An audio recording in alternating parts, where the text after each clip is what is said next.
Galaw-gaw, kay harot-harot tingnan, maliksi, di mapigil ang gaslaw. Galaw-gaw, ang lahat ginagalaw, napakaharot. Dahil si Atty. Larry Gadon ay merong importanteng message na talagang problema natin dito, pati mga pangalan ng mga di naman dapat ginagalaw ay dahil kakampi ng isang presidente ay binabago yung mga pangalan. Eh sayang lamang yung effort at yung historical information na dala ng pangalan ng bawat isang agency o isang building o structure na binabago dahil lang sa gustong mapagbigyan.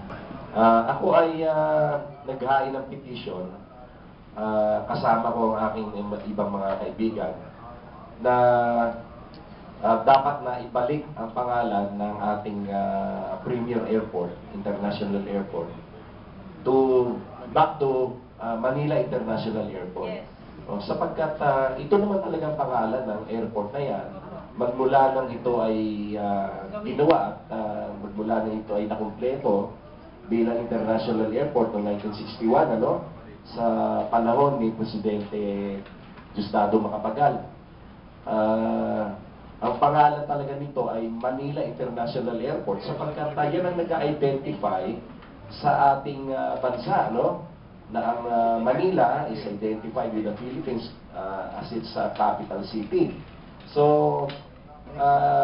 sa buong mundo, ang pagkakaalam ng mga foreigners, ng mga tao, ay ang Pilipinas ay ang capital ay Manila at pag nagpunta ka ng Philippines, you will pass through the international gateway of Manila International Airport.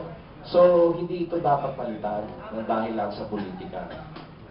Noong 1987, ito ay pinalitan ng Administrasyong Cory Aquino ng pangalan ng Ninoy Aquino International Airport, na hindi nila dapat ginawa sapagkat ito ay isang self-serving na aksyon at ang tanging dahilan lamang dito ay upang i-perpetuate at i-immortalize ang pangalan ng mga Aquino para magkaroon sila ng advantage sa political games, dahil siyempre palaging nababanggit yung Aquino, kahit sa Manila International Airport. Nakalimutan ko ang itanong kanina kay incoming Governor Bunigundo Diwa, na bakit yung 500 pesos nakalagay yung pagmumukha ni Ninoy, hindi naman siya naging presidente. At hindi naman siya officially declared na hero. Ang ABS-CBN lang ang nagsasabi na hero siya. Dahil kasi ibinalik sa kanila ang ABS-CBN at ang Meralco. Walang bayan. Ngayon, ganito, yung Manila International Airport ay dapat na ibalik sa 3 major reasons. Unang-una, yung sinabi ko na ang Manila is identified with the Philippines. Ang pagkakalam ng buong mundo ay ang Manila International Airport, yan yung dyan sa Philippines, dito sa Pilipinas. Pangalawa, hindi naman dapat na i-consider na hero si Ninoy dahil sa malaking duda sa kanyang pagkatao. Unang-una, yung Jabida Massacre. Dapat sana ang Pilipinas ang nakikinabang sa yaman ng bansang Sabah.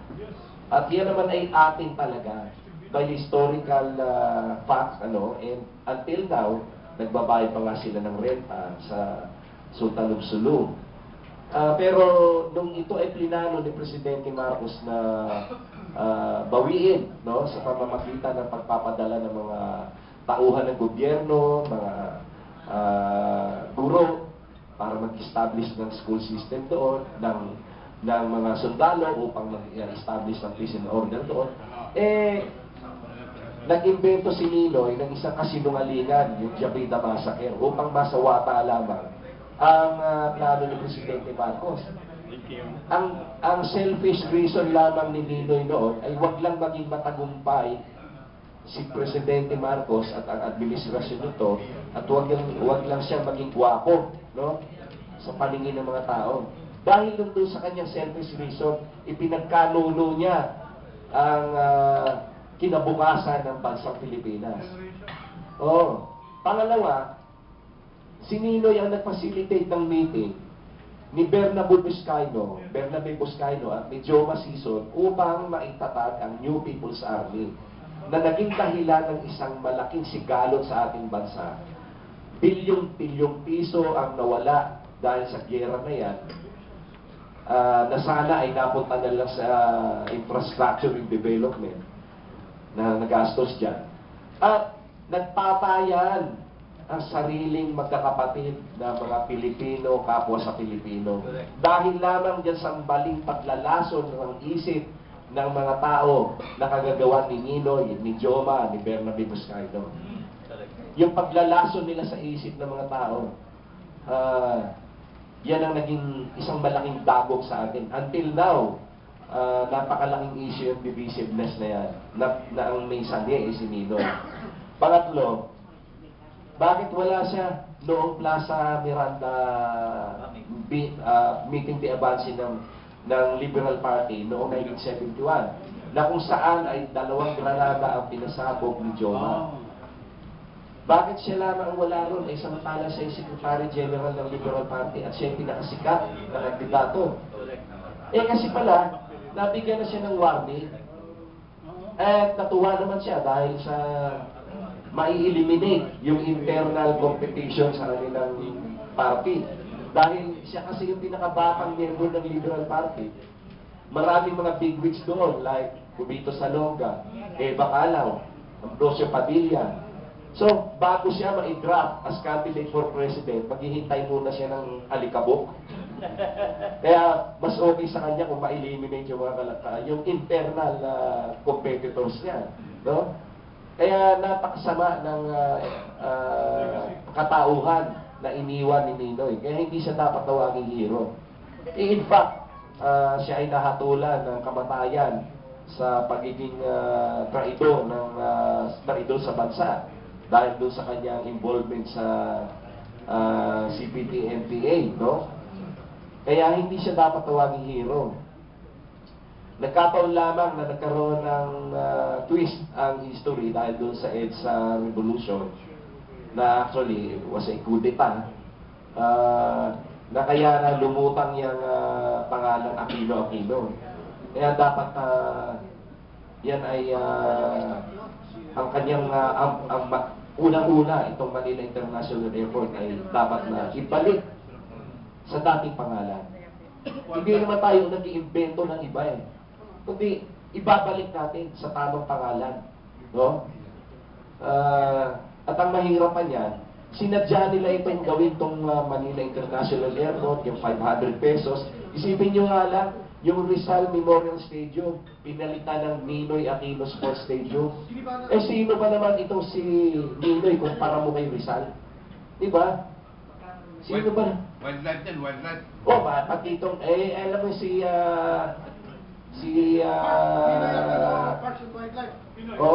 yun nga, no? Yan ay Quezon City Botanical Garden dati. Isipin nyo, sino ba naman si Ninoy kumpara mo kay Quezon, kay Manuel L. Quezon? Di ba?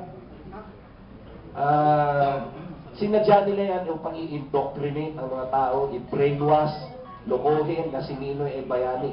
At palutangin ng pantutangin yung pangalang Aquino upang sa mga eleksyon, kahit na ang isang aso, damitan mo ng tao at pangalanan ng Aquino ay boboto. Nagkaroon na tayo ng isang malungkot na karanasan dyan. Bakit pa tayo mayroong DAP, may PIDAP, may MRT problems, yung pagbabaha, yung traffic, simply because we elected an incompetent and stupid president in the name of Benigno Simeon Aquino, na ang tanging dahilan lamang, kaya siya ay binoto, ay dahil anak siya ni Ninoy. Wala naman sa ibang kwalifikasyon, kundi anak lang ni Ninoy. Okay, yung mga staff pa rin kayo sa Quezon City. Ayun pa, marami pa nga yan. At ito pa ha, isipin nyo ha, natalo tayo sa International Court dyan sa dredging ng Laguna Lake, na yan ay inumpisahan during the time of President Gloria Macapagal Arroyo. Noong pag-upo ni ang sino ang pangalan niya? Ni Noynoy, kanyang kinansila ang contract, no? Samantalang ito ay sponsored at negotiated by the Belgian government. Walang kahit isang bahid na graft and corruption dyan. Ang purpose niyan ay upang maibsan ang pagbabaha dito sa Metro Manila sapagkat lalagyan nila, i-dredge nila ang Laguna Lake at lalagyan ito ng mga floodway upang pagka mayroong malakas na ulan, ang bulto ng tubig na nanggagaling sa bundok, kabundukan, ay huwag mapunta sa Metro Manila. Kundi ito ay mapunta agad sa Laguna Lake. Sir, Pero natalo tayo dyan. We are going to pay the Belgian government 800 million pesos for the expenses that they have already incurred in starting the project. Tony, kasama ba sa petition to? Hindi pa, kasi ang inuuna ko yung Manila International Airport. Mag-asawa eh. Actually, ang signatures namin, dinadaan namin sa change.org. No, you can go to change.org, doon kayo mag-file ng inyong signature. Etong poster na ito, ayan ay aming ceremonial poster na dadalhin namin sa Congress on the second week of February. No? And we have also prepared some signature forms, kaya lang, nakapagdala. Yung signature forms, pwede kayong pumirma doon at papadala namin. Malugod kong binabalita sa inyo na sa iisang page, Facebook page pa lang, meron na itong 4 million reach. And we have already gathered siguro more or less mga 20,000 signatures na rin. No? And actually, this is not about numbers, but on the logic and the reason for changing or reverting back to the name of Manila International Airport. And we have already talked to several congressmen who will sponsor the bill changing the name of Manila International Airport. Meron kasing isang ginawa ang Cory administration noon, na in just a matter of 1 year, from the time that she became president, in 1987, pinalitan na kanyang pangalan yan. Meron tayong batas na nagsasabi na ang pagpapangalan sa isang institusyon o sa isang lugar ay kailangan munang 10 taon na namatay yung tao bago ito ipangalan. Noong panahon na pinangalan nila yung Manila International Airport na pinalitan ng Ninoy Aquino International Airport, yan ay 4 na taon pa lamang ang nakakaraan. Kaya ito illegal. No? Hindi ito sangayon sa batas. Pero kasi, dahil na revolutionary government sila noon, hindi nila pinansin yung batas. Pero ito isang malaking kamalian. Dapat na baguhin natin ang kasaysayan. Dapat ay ituro natin sa ating mga kababayan kung ano ang tama. No? Kaya ako, nananawagan ako sa ating mga kababayan na kung pwede ay makiisa sila at suportahan nila itong petition namin na ito upang maibalik natin ang tamang pangalan ng ating premier international airport na walang iba kundi ang Manila International Airport. Marami dapat na ayusin at I think sa mga ganito magandang pasimula itong idea ni Atty. Larry Gadon. Dahil nagpapaboy tayo, lahat bawat politiko na lamang magustuhan nila kung anong gusto nilang ilagay. Dahil ganyan, dapat talaga o tabihan law na pagka nilagay ng ating National Historical Institute yung pangalan na yan, ay hindi na dapat binabago. Jorge Berardo po, PTV4. Attorney, nung nakaraang coverage ko about dun sa pasabog na yan, ay umani ho ito ng 100,000 comment sa PTV page. Halo po ang mga supporters po ng Pangulong Duterte, Pangulong Marcos, pati ho yung mga dilawan din. Ang tanong lang ho ng tao, kailan ho ba natin itong may lalakad sa Kongreso? Kausap ko rin ho si GM Edmond Real ng NIA. Sabi ko niya, we will just take it down to our legislator. So, ano ho ba yung status natin update sa pagdala ho natin ito sa Kongreso? As of now, hinihintay pa namin yung meron kasing event ang Republic Defenders at saka ang PDU 30 Core Group by the second week of February, kung saan yung mga members nito ay bibigyan namin ng pagkakataon na pumirma doon sa manifesto, sa petition. At after that, we will submit it to Congress by second week of February. Actually, we are ready to submit it now, and we have already prepared all the necessary documents to be submitted to the Congress. However, some of our members are telling us that they also want to sign it, and they will have their chance to sign it doon sa dalawang events na gagawin namin. So, hintayin na lang namin yun. Pero as of now, talagang napakarami na sumusuporta niya. Daan-daan libo na. In fact, milyon na nga ang sumusuporta dyan sa changes nito. No? In fact, sa what we have gathered, more than 9 million na yung reach niya sa Facebook na lahat ay sumusuporta. Nagla-like, nagsishare, more than 9 million. Imagine, in just a matter of 3 weeks. No? Diyan mo makikita yung interest ng mga tao. Unlike nung anti-Marcos Boreal, no, na hindi man lang sila naka 5,000 signatures. Kahit na nagpakalap na sila dun sa Facebook and YouTube. Hindi sila nakagather ng 4,000. Ito, in just a matter of 3 weeks, 100,000. Million na. Well, actually, this is a loose organization, ano? Wala naman talagang grupo na bring back Mia. Ang nagpasigulo lang yan ako. And then, when I announced it in our Viber group, lahat sila nagsasabi, sama ako dyan, sama ako dyan, sama ako dyan. So, when I launched it, inimbita ko sila na sumama at lahat naman sila dumating at nagsipirma sila dyan. At yung may kinalaman dito sa Ninoy Aquino International Airport. Hindi airport. Airport. Yung NAIA, nagkaroon ito ng image, no, sa buong mundo na worst airport. At saka talamak dyan yung inefficiency, yung toilet mabaho, umaalingasaw, marumi yung lugar, puro delayed yung flight, napaka-inefficient, and yung laglag bala, no? Na ang naging biktima dyan, hindi lang mga Pilipino, mga OFWs, pati yung mga ibang mga foreigners na matatanda, na wala na lang magawa kundi magbigay ng pera dahil kasi kesa sa maabala pa sila. Madalhin pa sa presinto, ganyan. So nagkaroon ng image sa worst airport, ang Ninoy Aquino International Airport. So dapat para mabura na sa isipan ng mga tao yan, ibalik natin sa tamang pangalan, sa original name na Manila International Airport. Alam nyo na, kumpleto yung Manila International Airport na yung runways yan, na kumpleto yan, na nagawang international airport yan.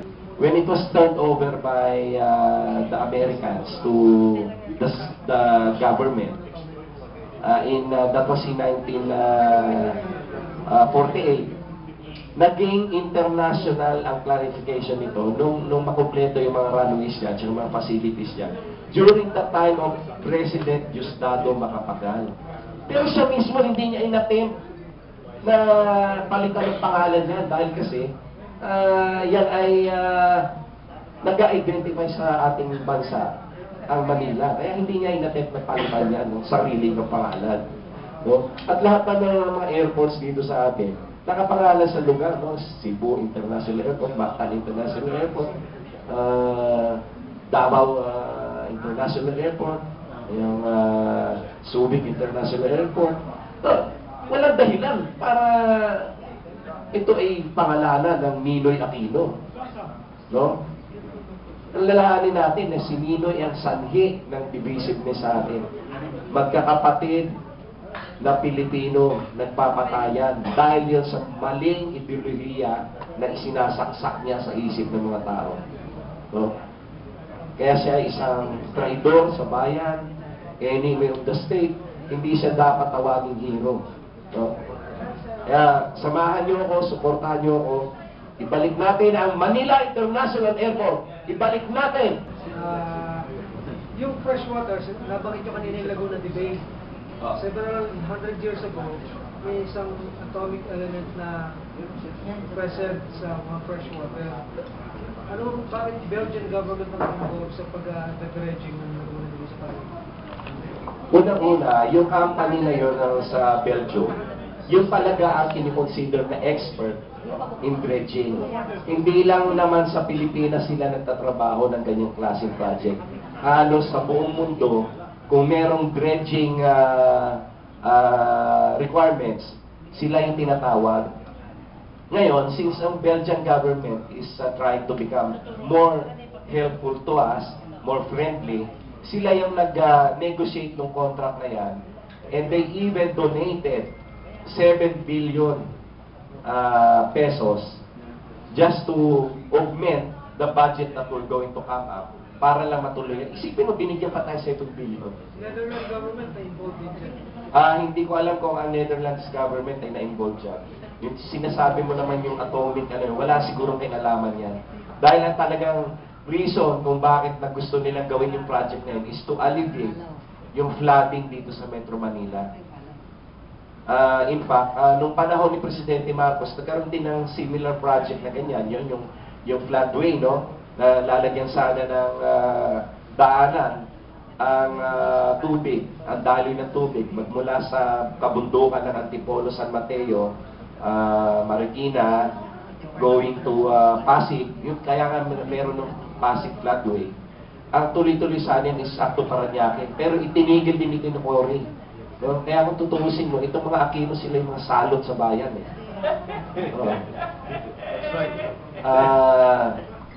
Mga salot sa bayan talaga mga Aquino. Walang nagawang mabuti mga hayop na yan.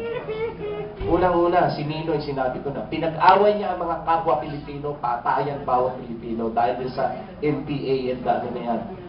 Wala rin naman tayo magawin. Nabobola nila yung mga tao Pangalawa, itong si Cory, napakalaki ng kasalanan niya sa Pilipinas. Unang-una, bakit mahal ang ating kuryente? Dahil kasi binasura niya ang Bataan Power Nuclear Plant, no? Na sana ay nakapagdulot sa atin ng murang kuryente. Bakit nawala ng maraming trabaho ang maraming mga Pilipino? Kasi nagsipag sara ang mga factories ng mga multinational companies dito, no? Dahil kasi mahal na kuryente. Tapos, kinikidnap ng NPA yung kanilang mga expats. Pagkatapos, pag hindi sila nagbigay ng blood tax, ang gagawin nila, susunugin nila yung mga truck, yung planta. Ganyan. Kaya nangyayari, nagsilayasan yung mga multinational companies dito, nagsilipatan sa China. No? At si Cory din, isipin nyo na lang yung Meralco. Pag-aari na yan ng mga Pilipino. Binili na ng administrasyon ni Marcos ang shares ng mga Lopez dyan na 6% lang naman pala. Pero sila yung nagpapatakbo, sila yung naghahari. Kaya ang sabi ni Presidente Marcos, yan ang kaliit-liit ng shares nyo, bili na lang namin. Binili. Look, pag upo ni Cory, ibinalik na naman sa kanila, walang bayad. Dati, ang may-ari ng Meralco, tayo, yung mga subscribers. Kaya kung matatandaan nyo, nung araw, nung panahon ni Presidente Marcos, nakakatanggap tayo ng cheque every year end. Dividendo natin bilang may-ari ng Meralco. No? Yung cheque na yan, pwede natin i-inkas sa mga bangko o kaya ibayad sa ating kuryente sa bills natin. Nawala yan nung umupo si Cory. No? Ito pa, napapahimik na sana ang sigalot ng NPA. Noong panahon ni Presidente Marcos, ilang-ilan na lang yan nagtatakbo sa bundok. Nagbibilang na lang ng pulisap sa bundok yung mga yan. Pag-upo ni Cory, pinakawalan niya si Joma, si Buscaino. So, namayani na naman ang kaguluhan. No? Si Joma, pinayagan pa ang mga pumunta sa Netherlands. At doon, nakapagkalap na naman ang pondo. At mga baril, no? Lumakas na naman ang NPA, nagpatayan na naman ang mga magkakapatid na mga Pilipino dahil yan sa maling ideolohiya. At si Cory din ay pinasura yung Oil Price Stabilization Fund. Napakaganda, brilliant idea ni Presidente Marcos na dahil sa paglalaro ng presyo ng crude oil, kung meron changes dyan, ang layunin nun ay huwag maapektuhan ang pump prices ng gasolina upang ang prices ng ating basic commodities ay hindi magkaroon ng erratic pricing. Ang purpose ng Oil Price Stabilization Fund ay upang gawing stable yung prices ng gasoline and diesel. Nawala yung pondo na yan, daang milyon yan, bilyon na actually. Ang purpose niyan, pag tumaas ang world oil, crude oil prices, ibabuffer nila yung pondo na yan upang yung presyo ay maging pantay at stable. Napakaraming kasalanan ni Cory. No? Binenta din niya yung mga properties ng Pilipinas sa ibang bansa, gaya ng Roppongi property, na bilyon-bilyon na yung halaga niyan kung bakit ay binenta. Ang dami-dami ng kasalanan.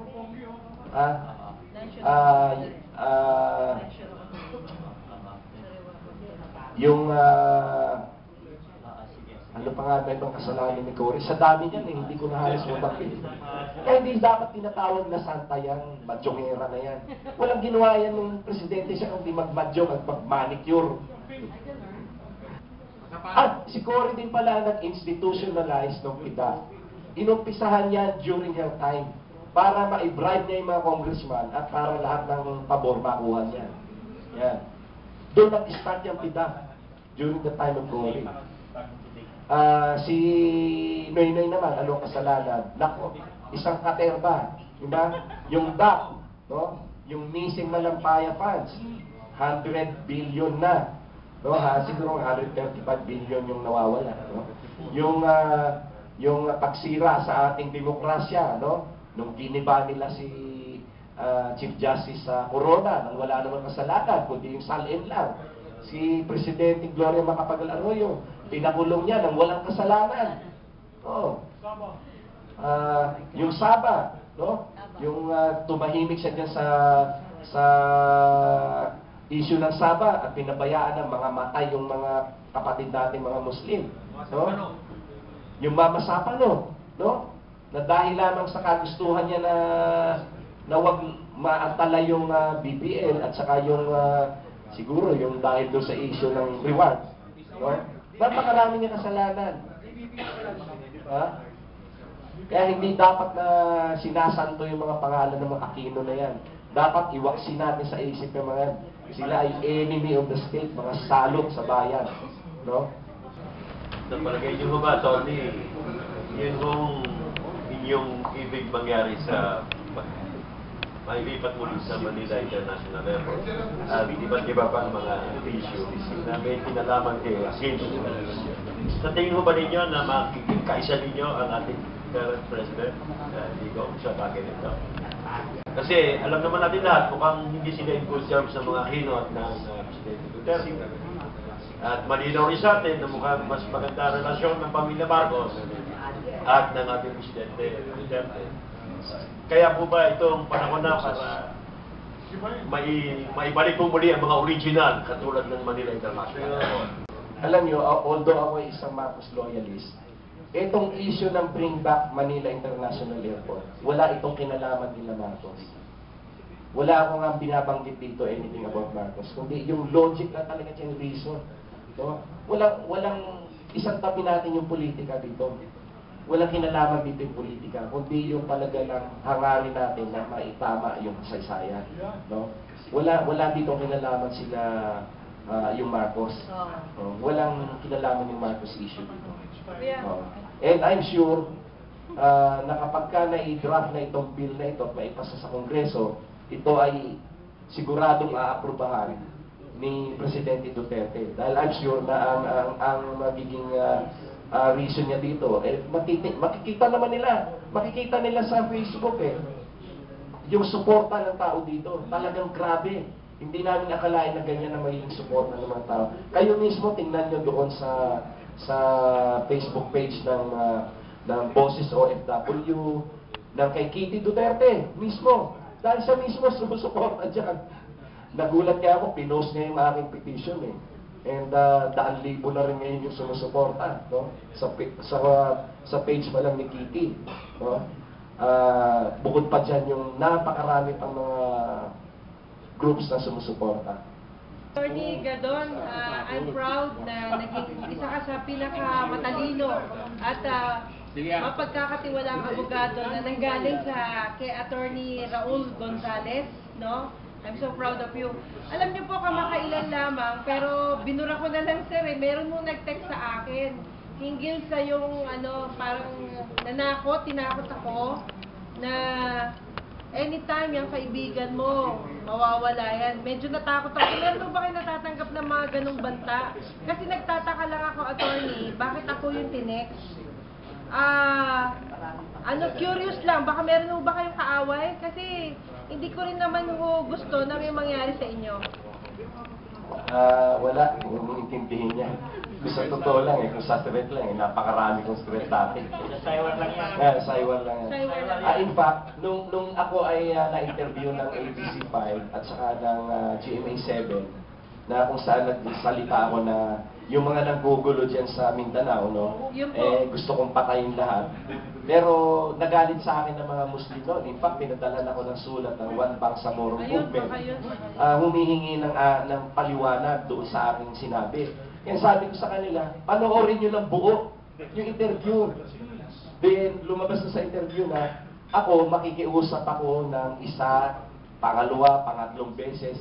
Diyan sa mga nanggugulo. Hindi ko naman sinabing lahat ng Muslim. Sabi ko, yung mga nanggugulo lang. So, nung mapanood nila yung video, nung mga interview, sabi nila yung totoo nga. Dapat nga, kapatid ka pa namin. Sabi nila. So ako ay binigyan nila ng Muslim name, yung Abdul Gafur.